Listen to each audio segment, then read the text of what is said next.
To think like a sage in chaotic times is not to retreat from the world or to deny its turbulence, but to cultivate an inner architecture robust enough to remain upright when the winds rise.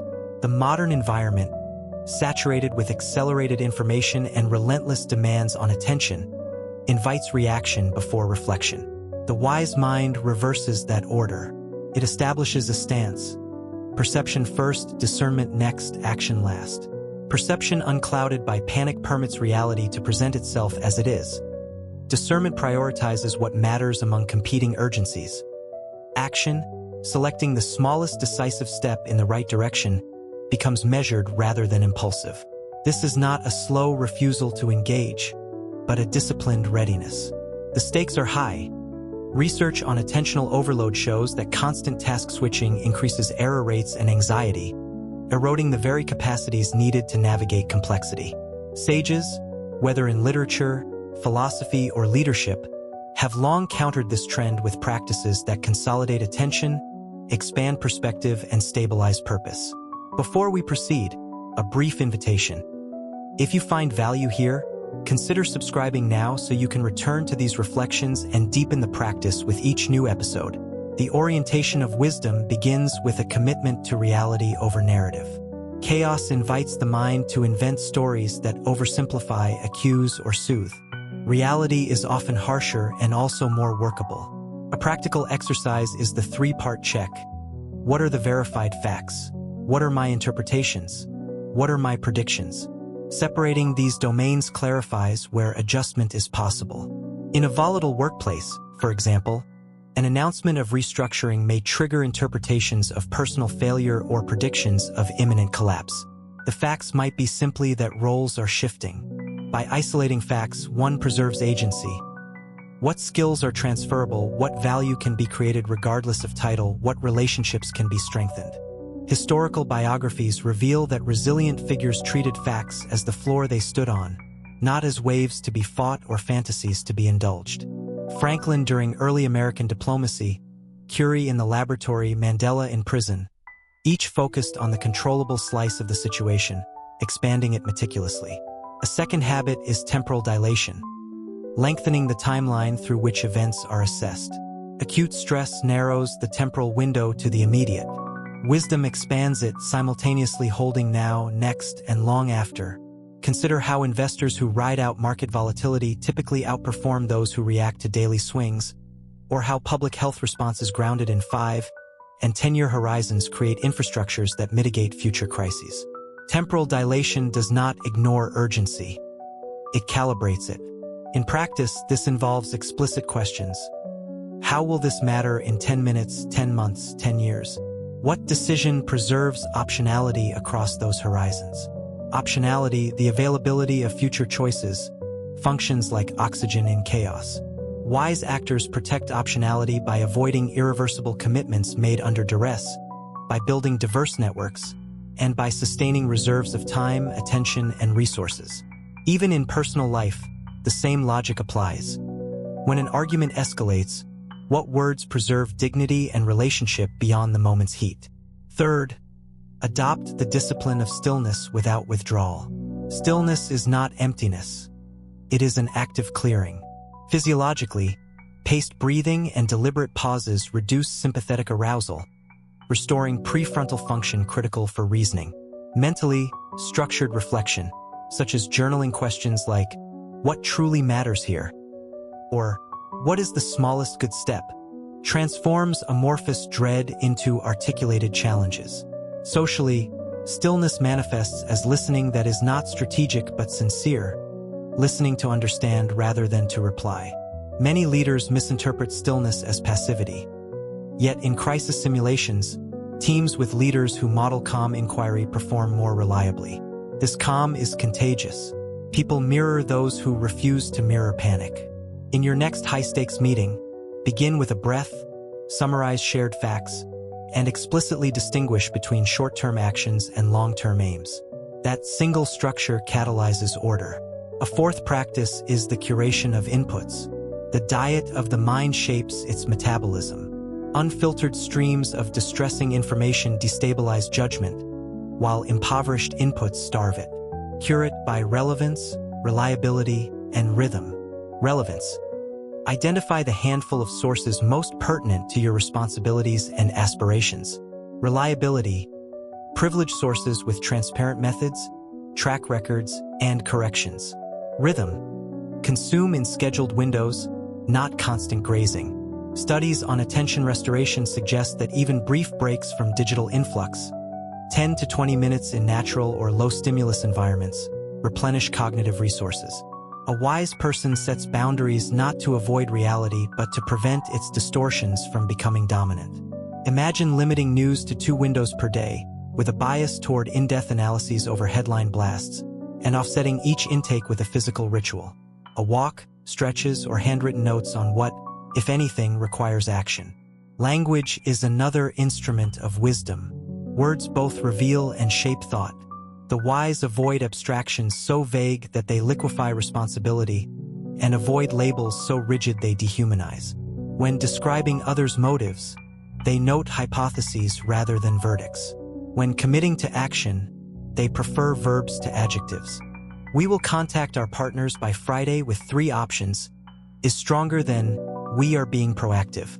In personal dilemmas, precise naming of emotions, anger, grief, fear, shame, has been shown to reduce emotional intensity and increase regulation. Psychologists call this affect labeling. Precision liberates. It distinguishes between the story we tell and the step we can take, between threats we imagine and tasks we can execute. The sage's language is a lantern, not a spotlight. It illuminates enough of the path to move forward while not blinding the eyes to the periphery. A life anchored in principles outperforms a life driven by moods. Principles serve as stable criteria in unstable conditions. The Stoics enumerated virtues: wisdom, justice, courage, temperance, not as ornaments but as operating systems. Contemporary ethics adds frameworks like care, responsibility, and dignity. Create a compact list of principles that govern your responses. Tell the truth, protect the vulnerable, keep promises or renegotiate openly. Do not harm needlessly. Seek the root cause before treating symptoms. In confusion, check your options against these principles. The power of principles emerges not in ordinary times but when expedience tempts. A leader who maintains transparency during a scandal may suffer short-term criticism but preserves trust, which compounds over time. On a personal level, holding to fairness in a competitive environment prevents the corrosion of self-respect. Even the perception of acting on principle can pacify conflicted groups because it signals predictability amidst noise. Cultivate perspective through multi-scale thinking. Any issue can be viewed at the level of the individual, the team, the institution, the culture, and the planet, over hours, weeks, decades, and centuries. Wisdom toggles among scales fluidly. For instance, climate policies are incomprehensible if examined only at the individual scale, personal carbon footprints, or only at the geopolitical scale, international treaties. Wise thinking synthesizes. Personal habits signal values and build political will. Local policies generate proof of concept. National frameworks create incentives. International coordination aligns the commons. In family life, a teenager's defiance may be a developmental necessity, a communication failure, or a symptom of broader stress. Addressing it requires zooming into feelings and out to contexts. A simple exercise is the 3-zoom memo. Write a paragraph each at micro, immediate actors and actions, meso, systems and processes, and macro, culture, history, long-term trends. The practice deflates catastrophizing and inflates competence by revealing additional levers. Another quality of wisdom is the capacity to hold paradox without paralysis. Chaotic times present conflicting truths. You must plan and you must adapt. You must be cautious and you must be bold. You must trust others and you must verify. The immature mind demands a single symmetrical rule. The wise mind accepts asymmetric rules tuned to context. Move fast where reversibility is high. Move slow where reversibility is low. Experiment where the downside is bounded. Standardize where reliability is paramount. A surgical team cannot improvise sterile protocol, yet it may improvise intraoperative strategy as new information arises. Similarly, entrepreneurs standardize payroll and improvise market testing. The mental move is to ask, what is the nature of the risk, the reversibility of the choice, and the cost of delay? Jeff Bezos popularized the Type 1/Type 2 decision distinction. Centuries earlier, military strategists and artisans practiced the same logic. Naming the paradox and installing a decision rule resolves anxiety into action. Build a relationship with failure that preserves learning and dignity. Chaos increases the failure rate even for the competent. Flawless performance in turbulent conditions is a false expectation. What distinguishes the wise is not avoiding error but metabolizing it. The after-action review, originally formalized by the U.S. Army and now used by hospitals, airlines, and software teams, offers a template: what was expected, what happened, what went well, what can be improved, and what will be done differently. Conduct these reviews quickly, without blame language, and with a bias to specific process changes. In personal contexts, the same approach lowers defensiveness. After a difficult conversation, debrief with yourself. What intention did I carry? What cues did I miss? Where did I interrupt? What question could have opened more understanding? Document insights, not to ruminate but to convert pain into procedure. Over time, this builds anti-fragility. Systems that become stronger when exposed to stress, as Nicholas Taleb described. When your routines incorporate learning loops, chaos becomes a teacher. Sages cultivate an interior climate of gratitude without denial. Gratitude is often caricatured as naive cheerfulness. Properly practiced, it is rigorous attention to the good that persists despite difficulty. Studies consistently link gratitude practices to improved sleep, reduced depressive symptoms, and enhanced prosocial behavior. The wise make it cumulative. They note not just pleasant events but also the resilient structures, relationships, competencies, freedoms, and the small reprieves: hot water, morning light. In darkness, such cataloging does not erase pain. It threads it onto a larger cord, distributing weight. Gratitude sustains moral energy required for service. In crisis zones, relief workers often maintain gratitude logs to counter burnout. The practice allows them to keep giving without hollowing out. In ordinary life, this looks like a nightly record of 3 specifics you appreciated and why. The why matters. It connects events to values and reinforces identity. Service, in turn, is a pillar of wise living. Chaotic times tempt us to retreat into self-protection. Yet service enlarges perspective and stabilizes meaning. Neuroscience suggests that acts of compassion activate reward circuits and reduce stress markers. Sociology notes that communities with strong mutual aid networks recover faster from disasters. To think like a sage is to ask regularly, whom can I help today in a way that sustains both of us? The qualifier matters. Martyrdom is not wisdom. Sustainable service includes boundaries. Offer your competence where it has leverage. Mentor someone in an area you know well. Contribute to institutions that multiply impact. In family, take on tasks silently that reduce others' load but also ask for the help you need. Remember that service is not merely charity.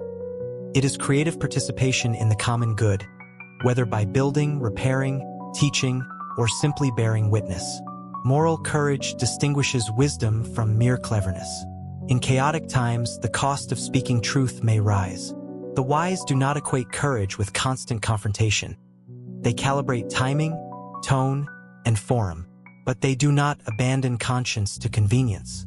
Consider whistleblowers who exposed safety failures, or journalists who verified facts under threat, or citizens who protected strangers during unrest.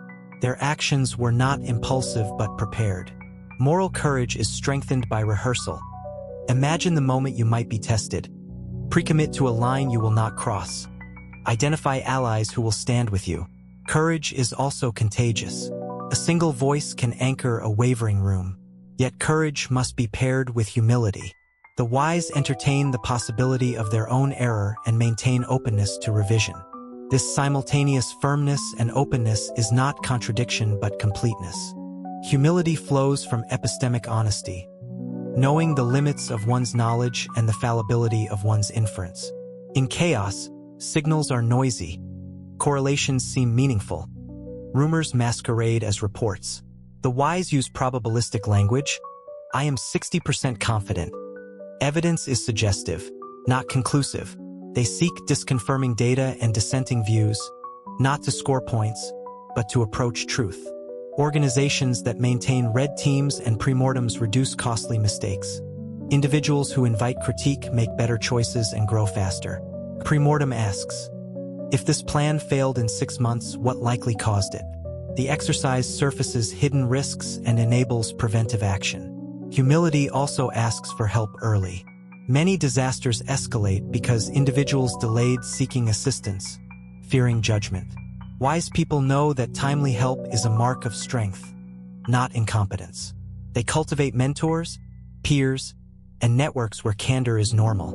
Embodied wisdom integrates mind and body. Under duress, physical routines degrade. Sleep shortens, nutrition suffers, movement diminishes. Yet cognitive performance, emotional regulation, and ethical restraint are embodied processes. The wise treat their bodies as instruments to be tuned. They safeguard sleep windows, even if imperfect. They favor whole foods and hydration. They maintain consistent movement, walking, stretching, or training, adapted to conditions. The evidence base is unwavering. Sleep deprivation impairs judgment as surely as alcohol. Exercise improves mood and cognition. Nutrition moderates inflammation and energy. When chaos is external, internal rhythm becomes non-negotiable. You may not control the volume of demands, but you can maintain a morning walk, a midday breathing practice, or an evening device curfew. These are not luxuries. They are structural supports for wise choice. A final element for this first part is narrative stewardship. Humans live by stories. In chaos, narratives can poison or heal. The wise steward their personal and communal narratives by choosing frames that generate agency, connection, and hope without denying pain. Instead of, "This is the end," they ask, "What chapter is this, and what virtues does it demand?" Instead of, "They are the enemy," they ask, "What interests, fears, and histories drive their actions, and what common ground exists?" Instead of, "I am broken," they say, "I am being forged." The difference is not semantic. It shapes behavior. Post-traumatic growth research shows that people who create coherent, meaning-laden narratives from adversity report greater appreciation for life, stronger relationships, increased personal strength, and spiritual development. The story we tell does not erase the scar. It weaves it into identity with dignity. Applying these practices does not require a monastery or a title.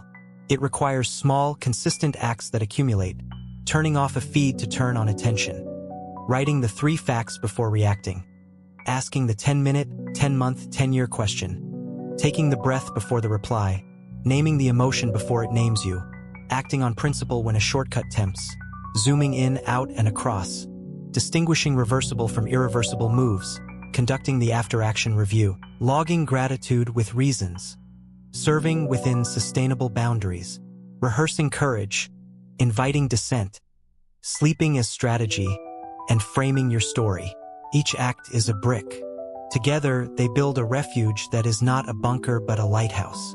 To think like a sage is not to flee the world's chaos. It is to learn the craft of shaping order within and around you. The craft has tools, and tools are learnable. Begin where you are. Select one tool to practice for 7 days. Treat the practice as an experiment, not an exam. Track what changes, however small.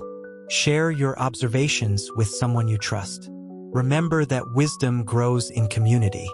In the next part, we will deepen the craft, exploring how to build communities of wisdom, how to negotiate across divides, how to lead with clarity under uncertainty, and how to turn suffering into service without romanticizing pain. The goal is not perfection but orientation, pointing your life toward truth, goodness, and beauty in a way that others can rely on when the ground shakes. To carry wisdom into the public square, begin with the ecology of relationships. Individual serenity is insufficient if the networks we inhabit amplify fear and fragmentation. A wise community does not form by accident. It is designed and maintained with intention. Start with shared norms. Speak truthfully. Assume good faith unless proven otherwise. Critique ideas rather than persons, and make commitments visible. Add structure. regular gatherings with clear agendas and time for reflection, roles that rotate to distribute power, and rituals that reinforce purpose. In practice, this might look like a weekly circle where each member shares a challenge and receives structured feedback, or a monthly forum where decisions are reviewed in the light of agreed principles. Sociological studies on collective intelligence indicate that groups outperform when turn-taking is balanced and social sensitivity is high.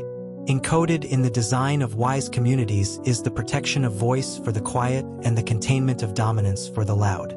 Conflict is inevitable. Wise communities transmute it. They separate disagreement from disrespect and treat conflict as information about differing values, incentives, or interpretations. Adopt protocols. Restate the other's position to their satisfaction before offering critique. Ask what evidence would change their mind. Declare your own movable and non-movable points. This does not dilute conviction. It thickens understanding. The philosopher John Stuart Mill insisted that he never knew his own side until he understood the other as well as its advocates. In polarized climates, the refusal to caricature becomes a civic virtue. Across workplaces, faith communities, and neighborhoods, you can practice depolarization on a small scale. Convene a listening session with explicit rules. Invite stories instead of slogans. Ask each person to identify a value they share with their perceived opponent. Over time, these practices create seams where trust can grow. Negotiation under uncertainty requires clarity of interests, flexibility of positions, and creativity in options. Mapping interests, the underlying needs, fears, and aspirations, prevents stalemate around fixed demands. Flexibility comes from exploring multiple proposals that meet the core interests of all parties to varying degrees. Creativity arises when parties expand the pie, bringing in new resources, altering timelines, or exchanging low-cost, high-value concessions. The wise negotiator also attends to legitimacy and relationship. People accept outcomes they perceive as fair even if not optimal. They reject deals that feel imposed, even if materially beneficial. Thus, transparent criteria, process fairness, and respectful communication are not niceties. They are levers. In chaos, timelines compress. There is less room for error. Prepare by running scenario drills. What if resources diminish by 30%? What if a key partner exits? What if a regulation changes? For each scenario, pre-identify trigger points and default moves. This lowers improvisation cost when the unforeseen arrives. Leadership in turbulence is a test of presence and pattern recognition. Presence is the ability to convey steadiness, to listen deeply, to articulate reality without euphemism, and to name the path forward. Pattern recognition is the capacity to connect fragments into themes. The team's fatigue, the market's shift, the community's grief. The wise leader oscillates between zoom levels, translating insight into action and back into reflection. They communicate in loops.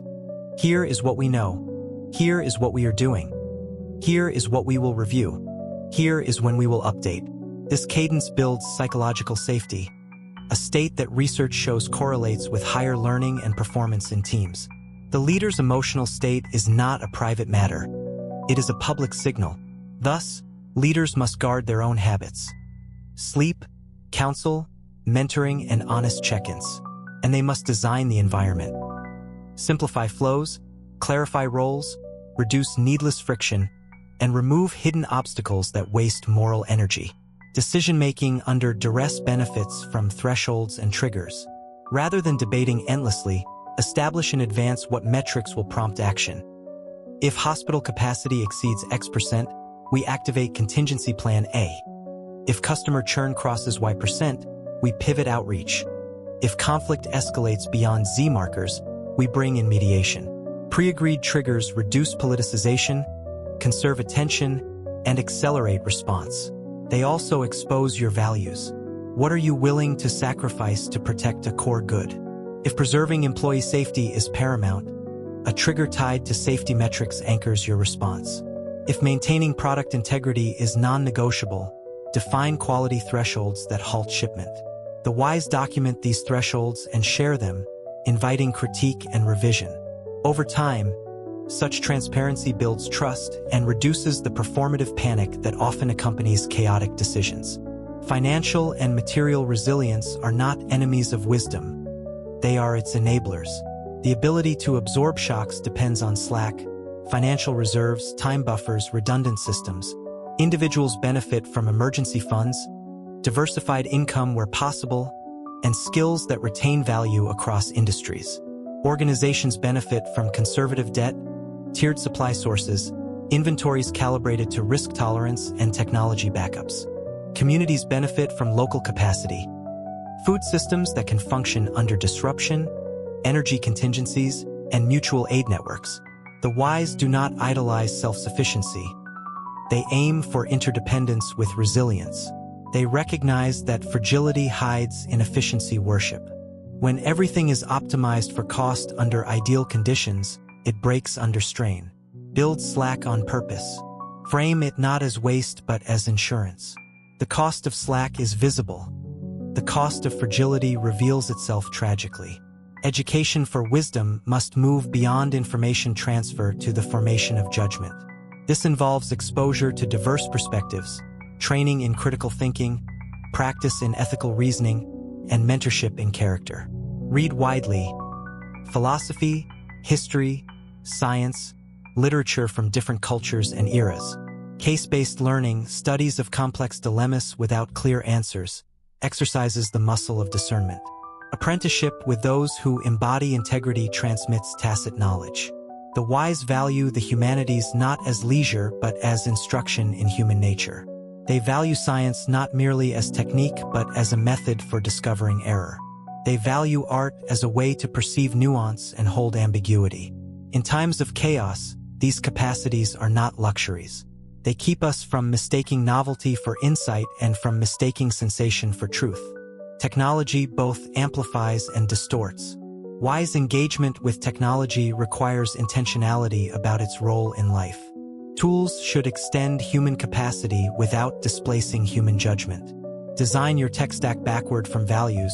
What do you want more of? Focus, depth, connection, and what do you want less of? Distraction, shallowness, performative outrage.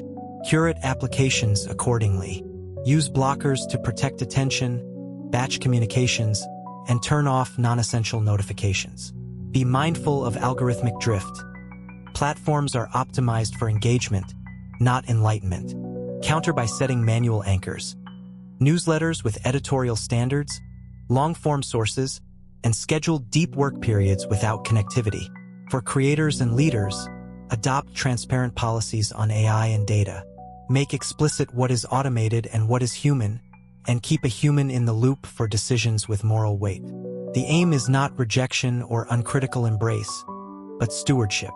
Rituals transform wisdom from aspiration into rhythm.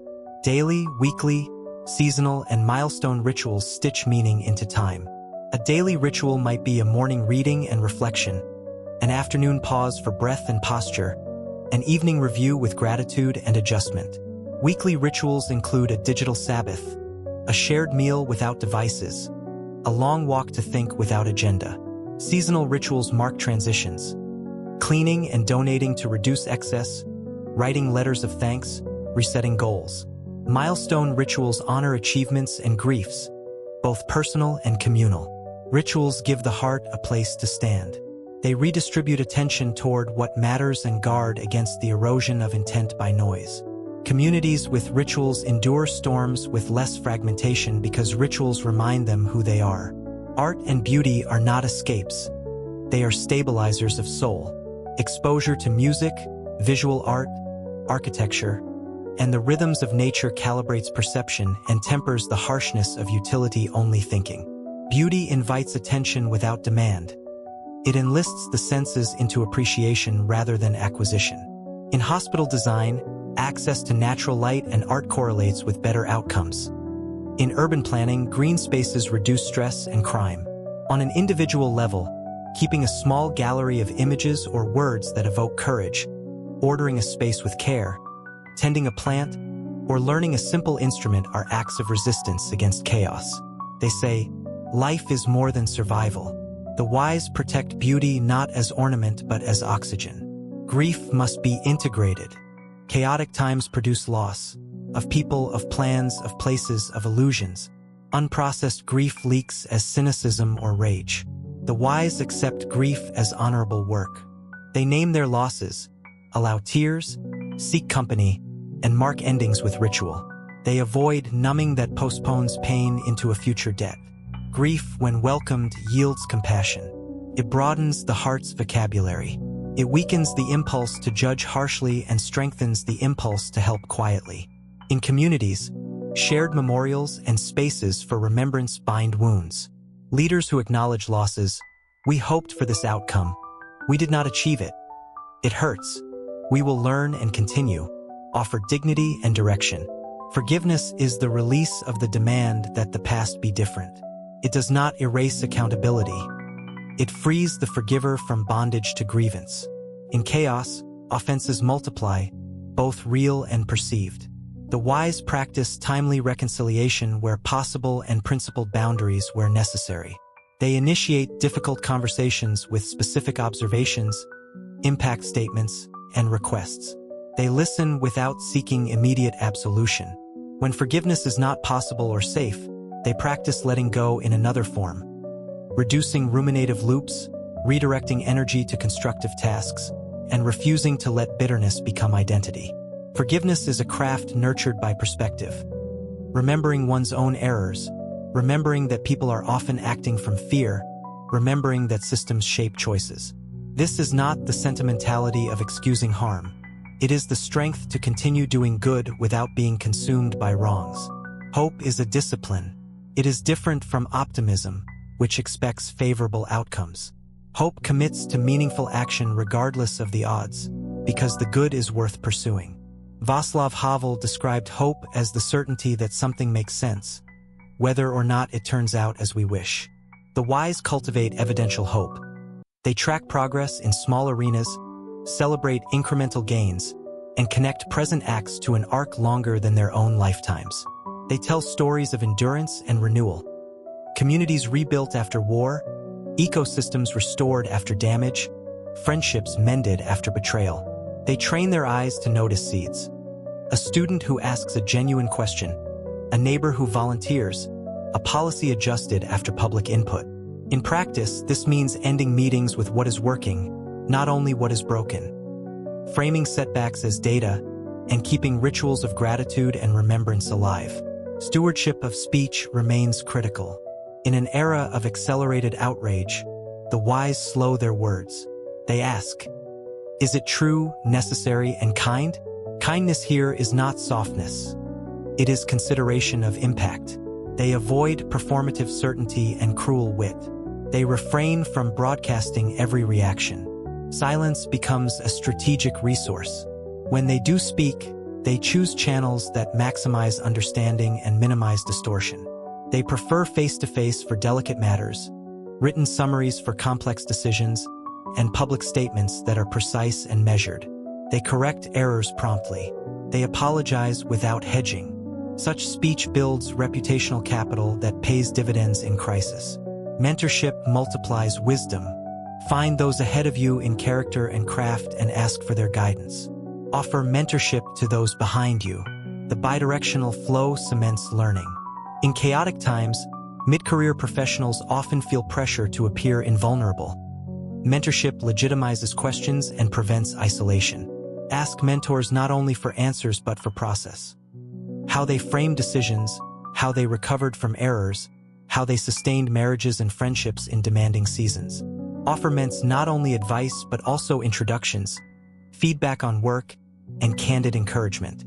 Institutionalize mentorship where possible. Organizations that pair onboarding with mentors reduce attrition and increase morale. Communities that honor elders and empower youth avoid the brittle pessimism of some and the reckless optimism of others. Restraint is underrated. Action bias, the urge to do something, anything, spikes under pressure. The wise keep the distinction between motion and progress. They ask, what would happen if we did nothing for 24 hours? Often, the worst scenario dissolves or clarifies with time. Restraint also protects from moral injury. The harm done to one's conscience by participating in actions that violate values. In fields where harm is possible, such as healthcare, law enforcement, or finance, restraint is a safeguard. Saying no to expedient but unethical moves preserves both integrity and, often, long-term outcomes. Restraint is not inertia. It is power held in reserve until the right moment and direction appear. The cultivation of delight complements gravity. Delight is attention to the small, luminous details that make life more than toil. The texture of bread, the sincerity of a child's question, the clean line of a well-made tool, the quiet joke between colleagues. Delight replenishes the inner reservoir from which patience and generosity flow. It does not deny suffering. It restores capacity. Practically, schedule delight. Keep a list of small joys and draw one daily. Invite others into shared delight. Music at lunch, a poem read aloud, a brief walk under trees. These acts are not trivial. They are strategic. Ethical complexity will rise as technology and global interdependence deepen. Bioethics, data privacy, environmental justice, and algorithmic fairness require wisdom that integrates multiple values and stakeholders. Equip yourself with frameworks: rights-based, consequences-based, virtue-based, care-based. Run dilemmas through each lens to expose blind spots. Involve those affected in the design of solutions. Seek proportionality. Balance benefits and harms. Seek reversibility where possible. Apply the precautionary principle where harm could be irreversible. Document reasoning. Ethical transparency builds trust even when people disagree with conclusions. Finally, anchor your life in a telos, a purpose that survives storms. Purpose can be vocational, relational, civic, or spiritual, but it must be more than self-referential. Ask, if I succeed by my own definition, who else benefits? If my work vanished, what hole would appear in the world? Purpose is not discovered once. It is refined through action. It narrows through commitments and widens through service. Write a personal mission that fits on a card. Revisit it quarterly. Test decisions against it. Let it guide trade-offs when everything cannot be done. Telos turns chaos from an enemy into a context, the field on which your purpose is trained and proven. When the winds rise again, as they will, return to the stance. Perceive clearly, discern wisely, act deliberately. Guard attention like a treasure. Widen your time horizon. Practice stillness that readies you for movement. Curate inputs. Honor language. Live by principle. Think across scales. Hold paradox. Learn through failure. Practice gratitude. Serve sustainably. Rehearse courage. Invite dissent. Care for your body. Steward your story. Build communities with norms and rituals. Negotiate with interests and creativity. Lead with presence. Decide with triggers. Design slack. Educate for judgment. Steward technology. Welcome beauty. Integrate grief. Practice forgiveness. Discipline hope. Temper speech. Multiply wisdom through mentorship. Exercise restraint. Schedule delight. Refine purpose. Thinking like a sage is less a talent than a craft, less a gift than a garden. You water it with attention. You prune it with humility. You harvest it in service. In chaotic times, such a garden does more than shelter you. It becomes a place where others can rest, recover, and remember that a good life remains possible. May you be that place. May your mind be steady and your heart be large. May your actions compose a quiet music that steadies those around you. And when chaos knocks again, may you open the door with clarity in your eyes, courage in your hands, and a welcome on your lips. Come, we will make something worthy out of this.